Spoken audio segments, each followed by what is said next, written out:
quick Bitcoin update. If we see Bitcoin breaking out of this momentum line, we can see it coming to the top over here, which is the bottom of this falling wedge. We don't want to see Bitcoin giving a bearish retest. Okay, so we don't want Bitcoin to go up and then go down. That's what we don't want to see, because then we're going to see a lot more downside. Okay, we would like Bitcoin for this to be a bear trap.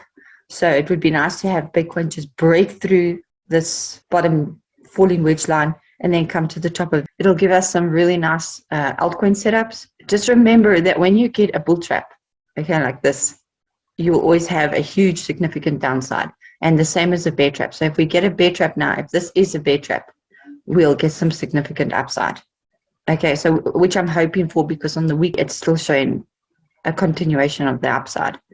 So let's hope that Bitcoin is strong enough to push through this momentum line and the bottom of this bottom wedge. We do not want to see a bearish retest.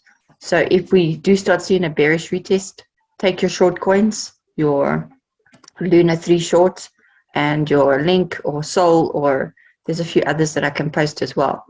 So those are the ones you're going to go short on then if it's a bearish retest. If it is, you open long. So as soon as it breaks through this bottom here, breaks through, that's when you go long on all your other coins. Then you open all your other altcoin trades.